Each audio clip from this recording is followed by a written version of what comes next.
The week went by so fast, didn't it? Here's your weekly rewind of the top headlines and stories of the week ending in January 24th. Apollo of the South, known as the Attucks Theater, will receive a historical marker today. The theater was built in 1919, financed, designed, and constructed by Black entrepreneurs. Some of the names that performed here include Ella Fitzgerald and Ruth Brown. It is a part of the historic Green Book, and today the ceremony will be held to unveil a new marker at the theater during the annual Dr. Martin Luther King Jr. Celebration Day. It starts in about an hour at 9 o'clock. The doors are open now. City leaders will then march from the Attucks Theater following the ceremony to the Martin Luther King Jr. Monument that's on Church Street. A small fire broke out in a refrigerated cooler in a Food Lion in York County. This happened just before 1:30 yesterday afternoon at the store on George Washington Memorial Highway. Here's the thing, Fire Chief Alan Baldwin just happened to be shopping in the store at the time. So he was able to take command and direct the initial response until crews arrived. What are the odds of that? Wow. The fire was quickly knocked down and thankfully no one was hurt. The Oak Grove Lake was renamed to honor a fallen police officer. It was renamed to the Timothy Shock Memorial Lake. Officer Timothy died during a training exercise in December of 2011. City Council approved the change during last Tuesday's meeting. Hampton police are investigating a crash involving several cars. It happened yesterday at the intersection of Armstead and West Pembroke Avenue. We're told everyone is expected to recover. A Virginia Beach man will spend 45 years behind bars for a fraud and identity theft scheme. Court documents say Dion Camp defrauded romantic partners, credit unions, auto dealers, and strangers. Camp was convicted on 19 charges last March. If you're interested in all of the details on this case, we have that information for you on wavy.com. We're following developing news in Newport News. A man is hurt after a shooting on Warwick Boulevard. That shooting happened just after 10 o'clock on Saturday night. We're told the man is expected to be okay, but if you know anything at all, you're asked to call the crime line or you can use the P3 Tips app. January is the coldest month of the year on average. It may not have felt like that early on. Hello, we hit 70, but temperatures have dipped back below freezing this morning. 10 on your side's Michael Rinker has more on how people are dealing with it. Winter is in full force, bringing several rounds of near freezing temperatures throughout the season, especially during January, which is the coldest month of the entire year. We wanted to figure out the science behind that and if that was common knowledge. If I was to guess, February. Man, I guess January. I would just have to go with January. Do you know? It is. Okay, okay. Temps dropped to their lowest on average during January, and though he didn't know that off the top of his head, one HVAC worker does know how to beat the cold. I got layers. I got this hoodie, I got this body armor, and I got a t-shirt. So 4 layers up top. My pants, you got them lined up right there. So, I mean, preparation is key for everything, especially when you're fighting the weather. For others, it's all in the mentality. You just don't think about it, man. You just get up, you put your body in motion, and you get out here and deal with it. The hot hands, as you can see, these are, you know, some tricks that we have out here to like stay cold. Got them in the boots too. Brian meant to say stay warm, but when it comes to why January is so cold, we asked our expert meteorologist, Jeremy Wheeler. So technically, this is the coldest average time of year. However, there's a lot of days in late January, early February, we get some cold shots and some big snows, and so it sinks those temps. So even though that's an average, maybe a little bit misleading. And that means our friends at HVAC have some time before the cold is gone for good. I actually recently started the HVAC last year, and I thought summer was brutal, and I was like, man, I can't wait to get to winter. But now, being in the winter, I miss the summer, man. The American Red Cross says everybody should have a plan ahead of extremely cold weather, and to read more on that, head over to wavy.com. In Portsmouth, Michael Rinker, 10 on your side. We're also looking at the goals for the new Attorney General Jay Jones after he took the oath of office over the weekend. Jones says there will be a 30-day review of all current lawsuits, including an agreement with Virginia and the DOJ for in-state tuition policies for students working to gain citizenship. Jones also announced several new units for the office. One of them includes one focused on drug trafficking. Creating this dedicated drug trafficking unit is a huge priority for us. The child safety unit, again, for me, I have 2 young boys, so we want to make sure we're protecting children across this Commonwealth. And other folks who are coming in are really ready to hit the ground running and put these plans into practice and put them into action. Jones was asked by our sister station WRIC if he'd keep programs made by former Attorney General Jason Miyares in place. While he didn't commit to keeping them, he did say he released his own plans to reduce overdose deaths. A historic school that helped improve education for African Americans across the South is once more giving back to the community. Today, the former Washington Rosenwald School in Northampton County was dedicated as a community center. 10 on your side's Andy Fox was there and has reaction from former students. This is the grand opening of the Impact Center. It is built on the site of Cape Charles Elementary School, a Washington Rosenwald school.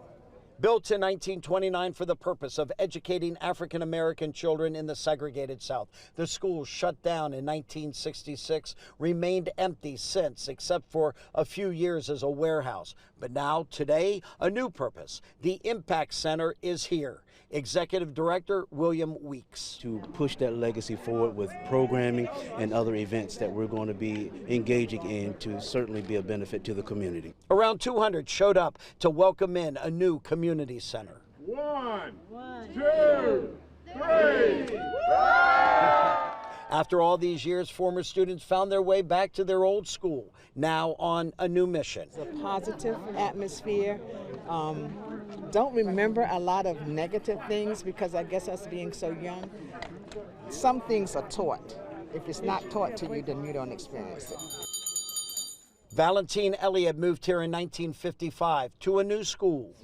Look out at that sidewalk over there. I used to play hopscotch over there, jump rope. In this community room, they showed pictures of the construction process, a labor of love, years in the making. This is Diane Davis getting her diploma from the school, 1962. Of course, this is during segregated times. We had an excellent experience coming, even though we had to walk to school. We had an excellent experience. We had excellent teachers. Our parents were very concerned about our education. Everyone agrees you could not have picked a better day to dedicate and have a ribbon cutting for something called an Impact Center. An Impact Center that brings a community together. Thank you, Andy. Virginia made history this weekend, swearing in its first female governor, Abigail Spanberger. The new Democratic leadership wasted no time on day one, reshaping leadership at public universities and taking a stance against the Trump administration. Immediately after swearing in, Spanberger rescinded a Youngkin-era directive that expanded Virginia's cooperation with federal immigration enforcement. The order ends a requirement that state police and corrections officials enter into agreements with ICE, arguing the policy diverted limited law enforcement resources away from core public safety. In her speech, Spanberger talked about working across the aisle, but took a measured, firm stance against the Trump administration. You are worried about an administration that is gilding buildings while schools crumble, breaking the social safety net and sowing fear across our communities, betraying the values of who we are as Americans, the very values that we celebrate here on these steps. Spanberger also overhauled leadership at 3 major public universities that had been the target of that outgoing administration for DEI practices. The University of Virginia, George Mason University, and the Virginia Military Institute are seeing nearly 30 new board member appointments. The man who helped bring decades of fun to Hampton Roads has died. Organizers of the Suffolk Peanut Festival announced the passing of 68-year-old Joel Cadwell. 10 on your side's Angela Bohan has more from Suffolk. On this cold January day, it's pretty quiet out here at the Suffolk Executive Airport, but come fall, this place is packed. But now, those who organize the Suffolk Peanut Festival will have to do it without a man who poured his heart into providing entertainment for so many. Joel Cadwell, who went by Jody, is described by loved ones as a man who was hardworking, honest, and witty. Organizers of the Suffolk Peanut Festival tell me Cadwell spent more than 30 years in the special events industry. Teresa Earls is devastated about the loss. She worked with Cadwell and told me if the saying, "don't sweat the small stuff," was a person, it would be Jody. He was just one of those easygoing people that he didn't sweat the small stuff. He was not going to get all worked up for anything because you can manage it or it was going to be what it was going to be. You can't control the weather. That's what he told me all the time. Because, when you're doing outdoor events, that's the worst possible thing to have to worry about. Jody Cadwell was also instrumental in providing other area carnivals like the one at Mount Trashmore in Virginia Beach. The nation and Hampton Roads celebrates the legacy and message of Dr. Martin Luther King Jr. Today, a number of events across the region to celebrate what he stood for.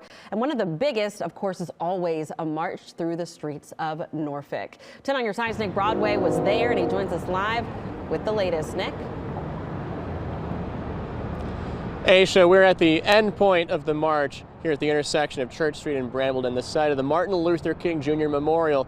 It is here where they laid the wreath this morning, still there right now after their march. And this annual celebration held in Norfolk every year, celebrating the legacy of Martin Luther King Jr., began with a milestone just a few blocks down the street. There they unveiled the new historic marker for Addicts Theater. It etched into history the legacy of the theater and its story in Norfolk, known as the Apollo of the South, designed and built entirely by African Americans. Inside the theater this morning, many singers performed to a packed house, not an empty seat in sight, all singing and talking about the legacy of King Jr. Then the many hundreds of attendees filed out, marched down Brambleton to this memorial for the late civil rights leader.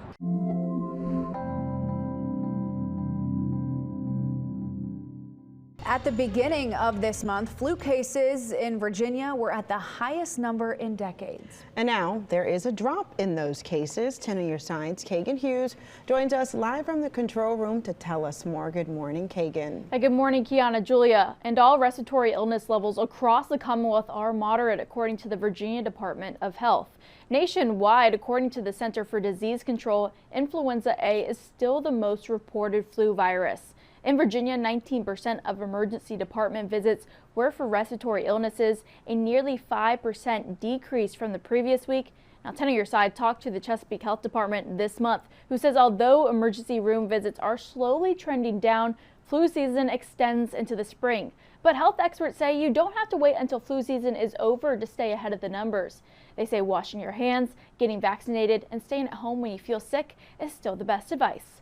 Live in the control room, Kagan Hughes, 10 on your side. Kagan, thank you. We are learning more about the Trump administration's plan to tackle affordability. It centers around allowing Americans to use their 401ks for a down payment on a home. Now, typically, you cannot withdraw money from the account early without being penalized by the IRS. The president also has introduced a number of other proposals to reduce costs, including banning institutional investors from buying single-family homes. Both Republicans and Democrats are attempting to address this crisis because high mortgage rates and home prices continue to sideline potential buyers. Climate that President Trump is leaving our candidates with, voters are extremely anxious about cost of groceries, cost of housing. President Trump thinks that if we can get it out without these heavy tax penalties, then we can free up cash for people to buy homes. And I think that that's a key part. It's going to be a key part, however it turns out in the end in terms of the technical details of his home building agenda this year. The president is expected to announce his new housing plan this week at the World Economic Forum in Switzerland. In your sports headlines, it was a historic night in college football, with the team earning the national championship title for the first time ever. It was a nail-biter. The game literally came down to the final seconds. The #1 ranked Indiana Hoosiers took on the #10 ranked Miami Hurricanes in the college football playoff national championship. The Hoosiers took an early lead and they never looked back. They were led by quarterback Fernando Mendoza, who is believed to be the #1 pick in the NFL draft. He threw for 186 yards. Although he didn't throw a touchdown, he did run one in the fourth quarter, and that helped the team secure its first ever national title. He ran a linebacker over. His will, he wasn't going to be denied. Great play by him. Great job up front. Great job tonight. Great job by our fans. And I just saw a video of him hugging his mom, who they say that she has MS, and that was an emotional moment for them as well. So congrats to them. And of course, we had a couple of players from Hampton Roads in that big game. For Indiana, Virginia Beach native Kaylin Black rushed for nearly 80 yards last night. Junior lineman Tyreek Tucker and freshman wide receiver LeBron Bond are both from Norfolk. On the other side, Brennan Burton is a freshman wide receiver for the Miami Hurricanes. Indiana's head coach Kurt Signetti was also the head coach of James Madison University for several years. You know, my mom is a graduate of IU, and she's so excited. She's been texting me. She wanted to make sure the people know that IU is the only school to win both football and basketball national titles after an undefeated season. And she was there during the basketball, undefeated to the national title. So it's exciting for her to get to see them Congratulations to her. Celebrating again. Today Women's Conference in Newport News this weekend hopes to create a safe space for healing and guidance. It's called Certain Women Empower, and it will be at the First Baptist Church East End, which is along Jefferson Avenue. The goal is to cultivate a life-changing environment. Yes, we can say that our purpose is to live a life, that God would be pleased with, but at the same time, each one of us have a specific potential. Tickets are $33, but if you need help buying a ticket, there is help available. All you have to do is look for this story on wavy.com. You're now following breaking news from Virginia Beach. Police are investigating a reported stabbing. This happened around 9 this morning on Prince Arthur Court. We're working to learn more from police, so stick with us on air and online for updates. It's time, y'all, to start planning for what could be a snowy weekend. Whether or not you go out in the wintry weather, it's a good idea to just make sure you are thinking about safety. 10 on your sides, Michael Rinker has more on what you should do ahead of a snowstorm. The potential for snow is in the forecast for this weekend, but before it gets here, you want to make sure that your car is ready to handle the elements. Heavy snowfall is now on the table for the 7 cities over the weekend. AAA is urging everyone to take the time to winterize your vehicle, which can really save you in a pinch. Procrastination is not your friend in these kinds of situations. So really just taking advantage of the notice that we have of this potential winter weather and really just preparing as much as you can. From checking your tire pressure and tread to making sure your oil life is healthy and your window wiper fluid is full, these are things you could do to make sure you're equipped to handle the elements. Checking that anything that could die on you or could break when you are out there on the road is good to go before the snow gets here, because you don't want to find out that it's not working when you're out there on the road. Arguably, the most important is your car battery, which in the cold can have a harder time starting up. Ignorance is not bliss. You'd want to make sure that you know how much juice you have in your battery so that you know that if it is close to the end of that life of that battery, just making sure that you get that new one so that your car can be as strong as it can be to drive through that snow. It's not just about the mechanics of your vehicle. AAA says to prepare a winter weather emergency kit that features salt and ice scraper, jumper cables, warm clothing, and more. If you get stranded, this kit could be vital while you wait for help. Anything like a flashing light or a reflective triangle, anything that can make your vehicle more visible, especially if there is a wall of snow coming down. Another component to keep in mind is the fact that the weather may change over the next few days, so staying in tune with the forecast is a great way to prepare. The best way to do that is to stay tuned here at wavy.com. In Portsmouth, Michael Rinker, 10 on your side. Investigators are working to learn what caused a trailer fire near York High School. This happened around 6 this morning. Fire officials say they got on the scene and found smoke coming from the trailer. It was knocked down within about 40 minutes and no one was hurt. The trailer was being used for storage at the time of the fire. FBI says it solved the cold case of 2 victims of the Colonial Parkway murders. 10 on your side's Andy Fox has been following this story for almost 40 years.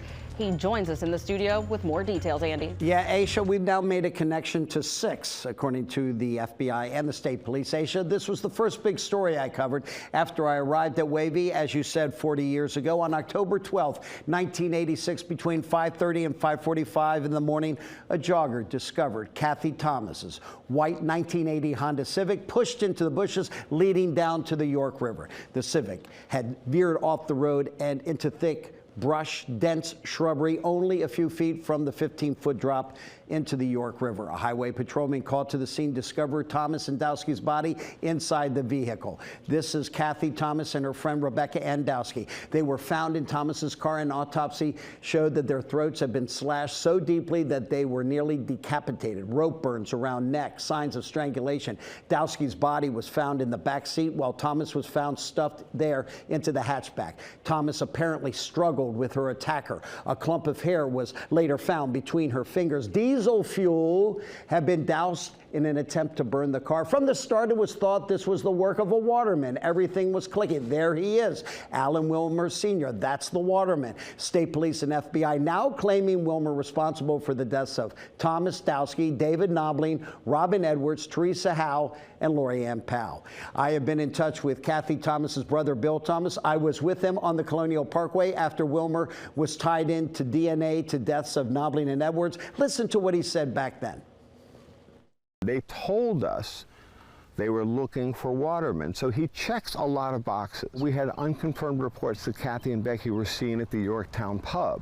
Now we understand that Wilmer was a regular at the Yorktown pub. We're also going to point out where we think there have been missed opportunities, and so we sometimes joke that we appreciate our listeners from the FBI and the Virginia State Police.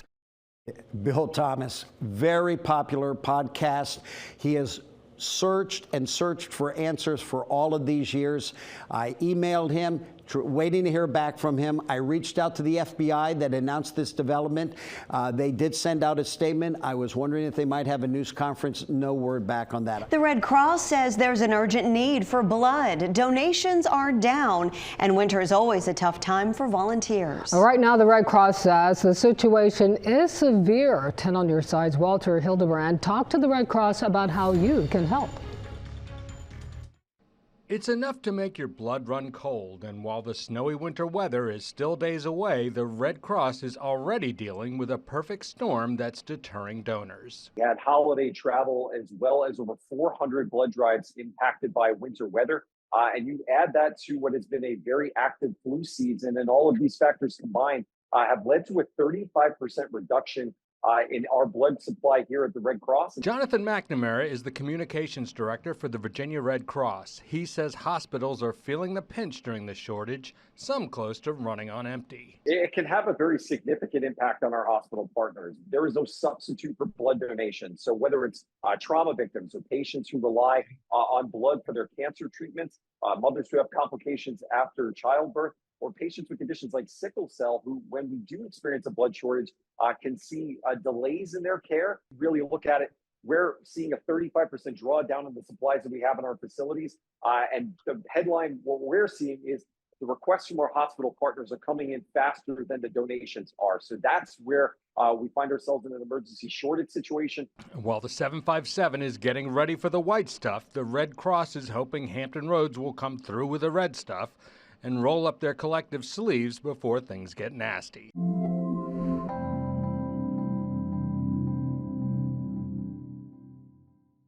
Just into the wavy newsroom, 2 people and 2 dogs are without a place to stay after a fire.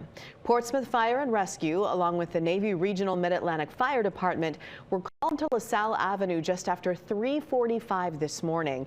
At the time, temps were in the 20s. No one was hurt. Officials say the cause of the fire was accidental due to a faulty electrical outlet. In Portsmouth, police need your help finding 3 girls who went missing from a treatment center. Police say 16-year-old Darsha McAllister, 14-year-old Jocelyn Krofek, and 12-year-old Forever Scott were last seen at the Harbor Point Behavioral Health Center Sunday morning. We now know Northern Virginia law enforcement is involved in the search for them. McAllister was last seen wearing pink pajama pants and a tan shirt with California printed on it. Krofik was wearing black pajamas, and the youngest, Scott, was wearing navy blue pants and a Jordan brand shirt. Police consider her endangered. If you have any information regarding their whereabouts, call the crime line. Now Halligan has left the Justice Department after being appointed by President Trump. Halligan's stint was just 4 months, where she brought cases against 2 of the president's adversaries. 10 on your side's Michael Rinker joins us live in Norfolk with more details on her departure. Michael? Katie Kiana, in her 120-day stint as the interim attorney for the Eastern District of Virginia, Lindsay Halligan's time was shrouded in controversy and legal questions about her appointment to the job. She was appointed in September by the Trump administration, and she was given 4 months to lead the DOJ in the Eastern District of Virginia. The announcement of her stepping down comes after a judge had ordered Halligan to stop identifying herself as the district's U.S. attorney. She led 2 cases against Donald Trump's political opponents, one being the former FBI Director James Comey and New York Attorney General Letitia James. Letitia James even came here to the Norfolk Federal Courthouse for one of the hearings in her case that stemmed from a home she purchased in Norfolk.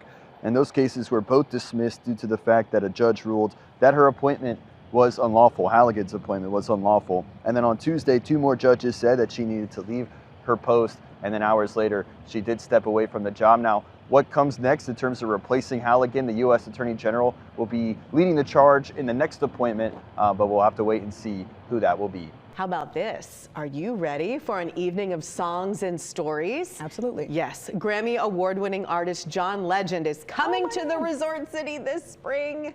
Yep, Kiana's excited. His tour is scheduled to make a stop at the Sandler Center for the Performing Arts on April 9th, and tickets go on sale this Friday at 10 in the morning, but you can purchase pre-sale tickets from 10 a.m. to 10 p.m. tomorrow. You can find more details on wavy.com. At 8:18, people around the community are gathering to remember Russ Bradshaw. Bradshaw was a Navy veteran, Shriner, master mason, and a philanthropist. 10 on your side's Kagan Hughes spoke with his family and friends about an upcoming fundraiser. Kagan. Yeah, good morning, Katie. Kiana. Russ Bradshaw battled 2 different types of cancer in his life, and what once was a fundraiser for his cancer treatment is still going to happen, but will now be in his memory. Friends spoke highly about Bradshaw and what he did for others. He was diagnosed in 2024 with colon cancer and beat it. In October that same year, he was diagnosed with stage 4 liver cancer. His wife told me he spent his life raising funds for Alzheimer's research and was the executive director of Cakes for a Cure, where he made a lot of cakes for the biking and military community. Now the community is returning the love by giving back and remembering a person who did so much for them, including the chef of Luce, who will be preparing and providing the meals for the fundraiser. He never gave anyone a chance to give back because he was always giving. So as soon as you turn around, he's still giving. He just wouldn't stop. It's like, Russ, enough. But it's never enough for us. He was always just a big giver. So the reason why I'm doing this now is because finally I can give back, and it's going to be for his wife and family and everything else. So that's where I come in on this, and that's why I'm doing this for Russ and his family. If you're interested in learning more about the event, we have a link on wavy.com. Kagan Hughes, 10 on your side. Data centers and its energy use continue to be a hot topic nationwide. The Pew Research Center reports data centers consumed 26% of Virginia's total electricity supply in 2023, and now OpenAI is trying to take on energy costs. The tech giant shared its Stargate community plan and how it plans to cut energy costs for local community operations. This initiative is worth $500 billion. The price of natural gas is going up as the temperatures go down. They grew 17% by Tuesday afternoon, translating to a cost increase of 46 cents. Households nationwide are bracing for a cold front and a high price tag to keep their homes warm. The National Energy Assistance Directors Association projected last month Americans are bracing to pay nearly $1,000 to keep their homes warm from November through March. The Federal Trade Commission says it will appeal a ruling that found Meta did not have a monopoly over social media. The agency sued the parent company of Instagram and Facebook in 2020. Last year, a federal judge said that there is competition with TikTok and YouTube. A spokesperson from Meta says the court's decision was correct and they will continue to innovate America. In Portsmouth, one of the teenagers accused of killing a 13-year-old has been released with his charges dropped. Jakari Corbett was shot and killed on Atlanta Avenue in December. 2 teens were originally charged in connection to that shooting. Officers confirmed the charges for 16-year-old Karan Curry are now dropped, but the charges against 15-year-old Pashawn Mitchell are still pending. Mitchell is still facing aggravated murder and robbery charges. An arrest warrant has been issued for a Portsmouth police officer in connection to a shooting that happened last year in downtown Norfolk. In November, a fight broke out between two groups near Norfolk's Waterside Entertainment District. An off-duty Portsmouth police officer was in one group. He is accused of pulling a gun shortly before a shootout occurred. The incident sent one man to the hospital with serious injuries. 23-year-old Lorne Bailey Jr. was charged with pulling the trigger, but his family says the officer started the ordeal by pulling a gun on Bailey and his sister. I think the accountability should be on all involved, and the investigation should cover all weapons, not just the one that my son allegedly held. There was another gun blatantly on the scene that day. Portsmouth police say an internal review into the officer's alleged actions is underway. We're still working to learn more, and you can check wavy.com for updates. Well, if you are hungry and you want to try out some new restaurants in our area, it is Restaurant Week in Newport News and in Virginia Beach from now until Sunday. We're a hidden gem. Nobody knows we're here. Monday through Friday, it's kind of quiet. You know, it's the off season. So, yeah, we just wanted to showcase some of our specialties here. And that was a restaurant inside of the Moxie Hotel along the oceanfront. If you live in Portsmouth, Restaurant Week starts on Friday and Norfolk starts on Monday. Mark your calendar for the Virginia Black Film Festival. This year it is in Williamsburg at the end of Black History Month. It's a 4-day film festival that works to empower film writers with film screenings, and there's also several panels on filming in Virginia, entertainment law, and acting for film. Inspiration has just gone down more and more. So that's the thing that we are trying to inject into society, and particularly in Black society and among filmmakers who craft the narratives that inspire people. Because if you don't have hope, you don't focus. You'll never lock in if you can't honestly believe that you can win. Please tune in for the next episode of Mark Your Calendar. It airs today at 10 o'clock, and that film festival coincides with the 250th birthday of the U.S.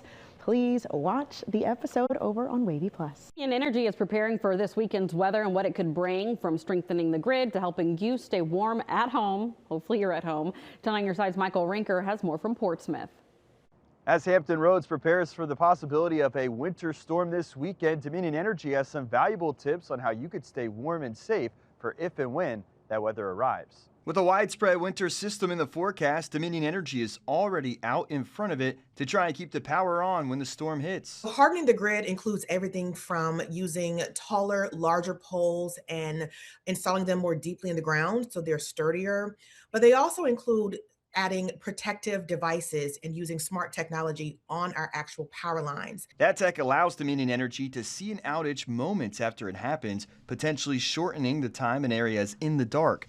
In the forecast is snow and the possibility of ice, and that could strain an electric grid. And when there's a buildup of ice or precipitation or any sort of foreign object on the line, these devices detect that, and they can send those information signals in real time to our operations center before a crew even lays eyes on it. Then when it comes to staying warm at your house, there are things you can do ahead of time to make sure your heat is working efficiently. And go to the hardware store if you've got and get some caulk.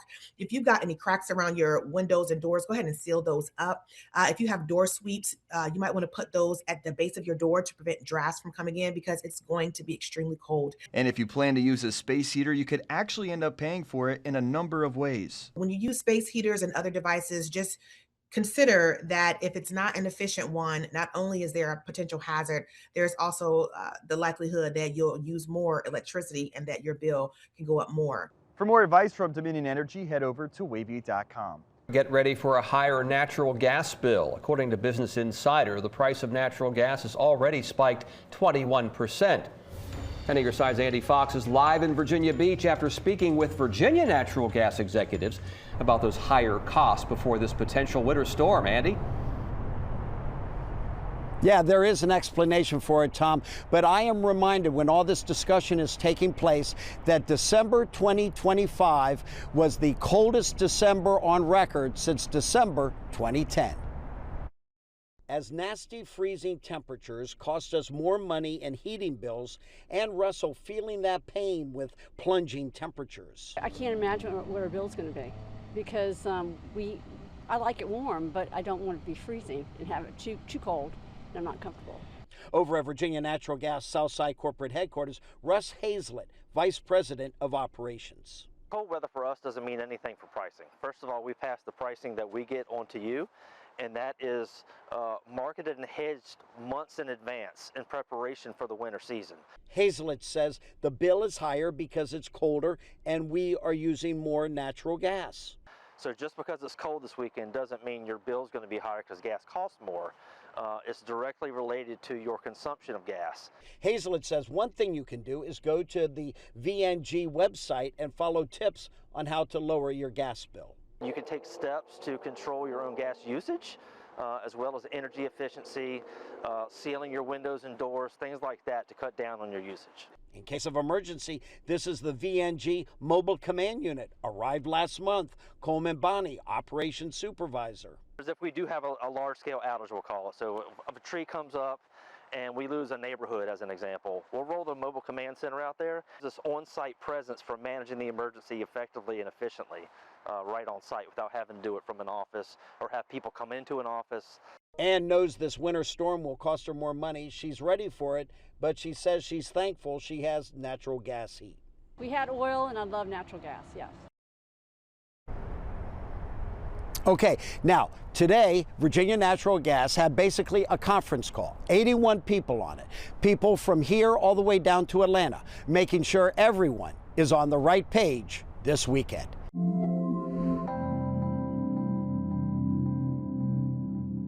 As 10 on your side's Jeremy Wheeler keeps an eye on the forecast in the Super Doppler 10 Weather Center, crews are already preparing the roads for that potential of snow and ice. 10 on your side's Michael Rinker joins us now with more details on how VDOT is treating the roads. Michael, good morning. Good morning, Katie and Kiana. So VDOT and along with other state agencies have a briefing here this morning with Governor Spanberger. They're going to be looking at the latest forecast before they come up with a plan for a statewide plan about this weekend's weather. So depending on what we're projected to get, that could change here in the next day or two. But of course, keeping on top of the forecast is something everybody should be doing. Watching us here on Fox 43 and Wavy 10 is a great way to do that. But then our localities have their own plans for treating the roadways. Before I do get into that, I do want to show you we are on 664 South, trying to get to the Monitor Merrimack here this morning. We are caught up in they have closed the lanes here, and we have not moved all that much. So I just wanted to give an update on the traffic situation on 664 ahead of Monitor Merrimack heading south to the south side here. But when it comes to treating the roads for this weekend's weather, Hampton already went out and they started brining the roads. Yesterday, they focused largely on bridges and overpasses that tend to freeze first. Virginia Beach is focusing on what they call priority 1 and 2 roads. Those are the roadways that lead to a hospital, police departments, roads that EMS and first responders use heavily to get to and from where they need to go. So they treated those roads first. And again, VDOT handles the interstates. Your local municipality handles your local roadways. But when the weather does get here, that is when everybody at home needs to have a plan. Maybe a good plan to have is just to stay home and stay out of the weather this weekend. In that winter weather, especially if there's any sort of accumulation or ice there on the ground, home is the safest place that you can be, and just wait till everything dies down, wait till some of that snow melts, wait till some of that ice melts, and then get back out there on the road when you feel safe. And again, VDOT as well as Virginia State Police do have a briefing this morning with Governor Spanberger, and they will be releasing what their plans will be here today and tomorrow ahead of the winter storm. Of course, we'll have the latest information on that for you over on wavy.com. Michael Rinker, 10 on your side. Thank you so much, Michael. Hopefully that traffic picks up again. Now, North Carolina has issued a state of emergency ahead of the winter weather this weekend. NCDOT says brine on the roadways will happen ahead of time, and then they'll switch the equipment to prepare for the snow. It takes about 100,000 gallons of brine to pre-treat the roads. How cold it gets will then determine how effective it works. It's going to get really cold after the snow leaves. Salt does not work below 20 degrees. and we're looking at days where single-digit lows are in the forecast. So any progress we make after the storm will be slow. Our resources are fully deployed. You will not see us out much at night simply because it's going to be too cold to make any progress. In a statement, the state's Transportation Secretary Daniel Johnson says, quote, "We're asking everyone to do their part to prepare now and avoid travel once the storm hits so crews can safely clear the roads." Make sure to download the Wavy weather app on your phone so you are ready when that bad weather approaches. And check out our special, Weathering Winter, which has everything you need to know about how storms form and how you should be ready for them. It's on demand right now on Wavy Plus. A study shows that shingles vaccine may contain anti-aging properties. Researchers sampled the blood of almost 4,000 Americans over the age of 70, regardless of factors like previous health problems, smoking, and income. And researchers found that those vaccinated had healthier patterns in their DNA. The vaccine contains anti-inflammatory agents that get stronger in the body after 3 years or more. Well, this is not your average flu season. Doctors are concerned about the rise in measles and flu cases this year. They say this season is shaping up to be the worst year the CDC has seen in decades. Around 230,000 hospitalizations and more than 9,000 deaths, including 32 pediatric deaths, all just in this season. Experts acknowledge the new strain is fueling the high case numbers. We're seeing is higher rates of hospitalization among those 24 years of age and younger. Experts say there is also a huge decline in vaccine rates this year. Bloomberg says, children who are vaccinated have about a 70% reduction in hospitalization rates, adults about 30%. All of this is happening while measles cases rise in more than a dozen states. The measles virus is one of the most contagious, affecting 9 out of 10 unvaccinated people. Officials are pushing for more vaccinations. The search for a missing man last seen on the Outer Banks. National Park Service officials say Christopher Palmer's blue and white kayak is missing. Video from before he disappeared shows it on the back of his truck. But when officials found his abandoned truck on the beach at Cape Hatteras National Seashore, the kayak was gone. Palmer, who's from Arkansas, was reported missing earlier this month along with his dog. Officials ask boaters to be on the lookout for them and call the Park Service if you see them. Winter weather will definitely affect the roads in Portsmouth. Crews say they're prepared to keep them clear, though. 10 on your side's Michael Rinker continues our team coverage this afternoon. The city of Portsmouth is monitoring this weather system, and they say no matter what comes our way, they are going to be prepared for it. Portsmouth Public Works encourages its citizens to stock up ahead of this weekend's weather. Make sure you have water, food, and all medical supplies that you may need. And if you know you will have to drive, gas up the car beforehand and make sure that vehicle is equipped for driving in the winter. You can also stay informed through the Wavy Plus app or sign up through Portsmouth's alert system to get automatic alerts from the city. Portsmouth's emergency teams have spent this week preparing their equipment to make sure their personnel are ready to respond efficiently to whatever the conditions may be this weekend. Again, knowing the latest on this weather system is something everybody should be doing. You can find the latest forecast over on wavy.com. In Portsmouth, Michael Rinker, 10 on your side. Dominion Energy says its crews are saddling up for this weekend's weather in North Carolina and Virginia. They say they do expect, quote, a multi-day power restoration event. So that means you may lose electricity at your home. But there are some things you can do now to prepare yourself. 10 on your side's Chris Horn continues our live team coverage with some advice. Chris? Yeah, Aisha, if the power does go out, Dominion says it might not come back on for hours or even days. Here are some precautions you can take. In the meantime, make sure your electronic devices are fully charged. That includes your phone, computer, laptop, and any external batteries that are rechargeable.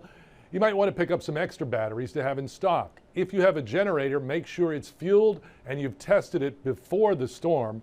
Always run it outside with good ventilation. Keep those emergency supplies on hand. They include bottled water, non-perishable food, a hand-operated can opener, flashlights, first aid kits, and medications. With the chance of ice comes the chance of fallen electrical lines, and if you see one, do not go near it. Stay at least 30 feet away. Call Dominion 866-DOM-HELP, D-O-M-H-E-L-P, to report it. You can also call that number if you have a power outage yourself during the storm. Dominion says the extreme cold weather after the storm will likely complicate any storm restoration efforts. Crews say they are gathering materials and equipment today and tomorrow. They're also deploying linemen and bucket trucks to the areas they think will be most impacted by the storm. Friday's not bad. We're likely to see temperatures in the upper 40s. Now, yesterday was pretty close to 60 throughout the area, so we can't compete with that. But it's not bad. We'll see some sunshine. Sunshine helps warm the pavement a little bit. There's where we are at 3 in the afternoon. On we go to 7 in the evening. What is this? Well, it's a layer of extremely cold air. Some of the coldest air we've seen this winter that's going to come dropping on in. Now, I've started to add these numbers. What are these little numbers here? And it's an awfully busy map because of it, but nonetheless it gives us an idea of what's going on with temperatures and wind chill. Look at this, 24 to 35 mile-an-hour winds by 11 o'clock at night, and it's going to rattle the windows overnight. And if you got any draft going on, and obviously watch out for any kind of a fire as well. With that kind of wind, if a fire starts somewhere, boom, it really spreads rapidly, especially with the dry air that's in place.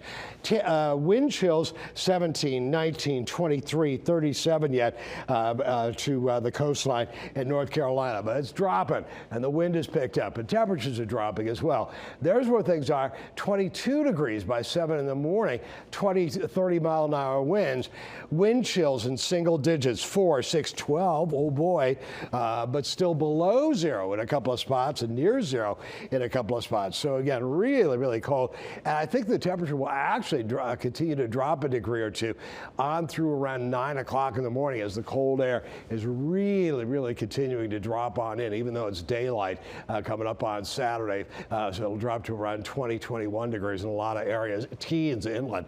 4 in the afternoon, oh boy, 23, 24, 25, 17 to 20 mile-an-hour winds. Wind chills basically into the teens for the afternoon coming up on Saturday. A lot of cloud cover. It'll actually warm up overnight. Now, there's where things are. By 7 in the evening, it's warmed up to 27. But here comes the snowfall into the area. And it's likely to begin as a real dry, powdery snow with temperatures into the 20s.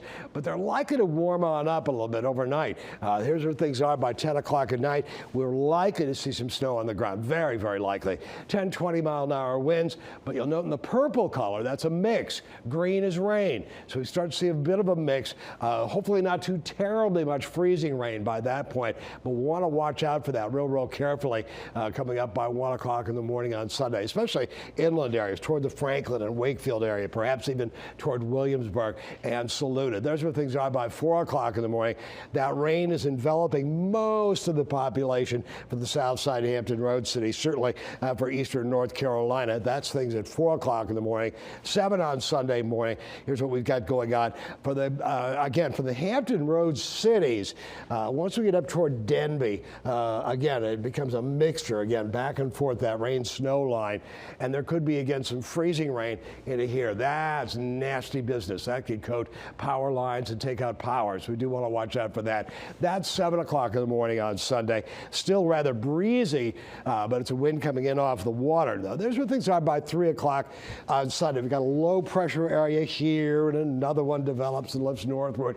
But all of this is getting offshore, so we end up with more of a north to northwesterly wind for the most part out of this whole situation. There's where things are by 7 o'clock in the evening on Sunday. Rain, a mix, but some drier air is starting to get wrapped around on this. Still some rain, though, at 11 o'clock at night on Sunday night and 2 o'clock in the morning. A few scattered showers. One forecast model does have some rain continuing into 7 a.m. on Monday, but I kind of think we're going to see enough dry air so it'll push it on off. So I don't think we'll see a big problem on Monday whatsoever. Here's where we are with our forecast. Again, 49 on Friday. For Saturday, we're looking at snow on Saturday night. During the evening hours, becomes a mix overnight.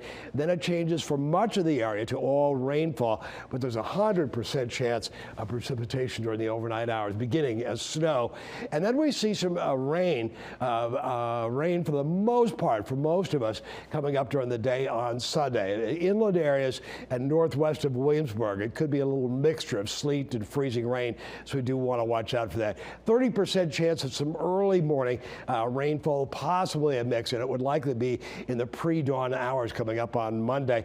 It gets colder again on Tuesday. We'll see wind chills tomorrow in the single digits in teens, and we'll likely see the same thing coming up for the day, for the morning on Tuesday.